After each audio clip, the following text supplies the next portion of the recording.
नमस्कार।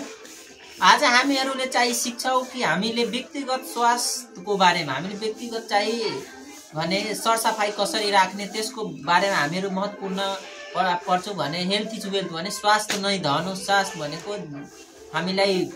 जीवनशैली अपनाउनु पर्यो र हामीलाई एउटा उमङ्गको साथ 2082 सालको नव वर्षमा हामीले एउटा जोश जागर उमङ्गको साथ भने हामीले आफ्नो लक्ष्यलाई पूरा गर्नु पर्यो र त्यसकै आधारमा हामीले आज बुझ्छौं कि ज्ञानेन्द्रियको जुन चाहिँ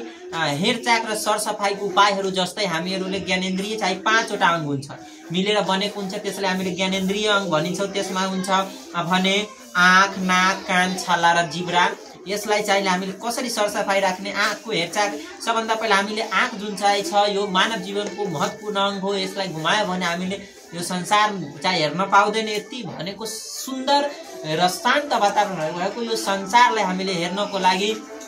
भने अङ्ग भनेको एउटा आँख जुन छ त्यो पनि महत्त्वपूर्ण छ र त्यसको चाहिँ हामीले सरसफाई दैनिक कसरी राख्ने त्यसको बारेमा म आफ्नो 2 शब्द राख्न गइरहेको छु र त्यसमा छ आँखलाई नियमित रूपमा चिसो पानीले सफा गर्नुपर्छ र हामीलाई आँखमा पानी भने पानीले सफा गर्नुपर्छ बेला बेलामा र लेख भने पढ गर्दा सजिलो हुने गरी केही परको दूरीमा चाहिँ भने हेर्नुपर्छ र कम्प्युटर, मोबाइल, इलेक्ट्रोनिक जुन सब डिभाइस हुन्छ यस्तो चाहिँ सामानहरू जुन चाहिँ हुन्छ यो चाहिँ हामीले समय आवश्यक पर्यो एकदम अत्यन्त जरुरी छ तब हेर्नु पर्यो। हेर्ने बेलामा हामीहरूलाई दूरी बनाएर टाढा राखेर हेर्नु पर्यो र सक्दो चाहिँ बाल बालिकालाई म अनुरोध गरिरहेछु कि कृपया बाल बालिकालाई मोबाइल चाहिँ नदिनु होला र यसबाट चाहिँ आँखा खराब हुन्छ र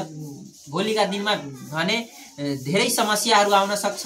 र अर्को कुरा महत्त्वपूर्ण कि भने भिटामिन ए आँखको लागि चाहिँ भिटामिन ए पाइने हरिया सागपात हामीलाई हरियो सागपात खानु पर्यो, पहिलो फलफुल खानु पर्यो र बिहान बिहान हामीलाई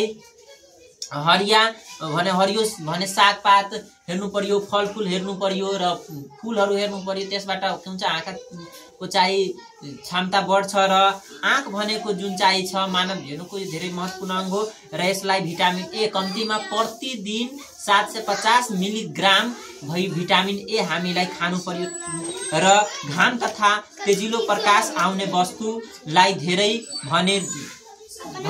सिधै हेर्नु हुँदैन या धेरै त्यसमा धेरै पटक हेर्नु हुँदैन, त्यसबाट पनि आँखमा समस्या आउँछ।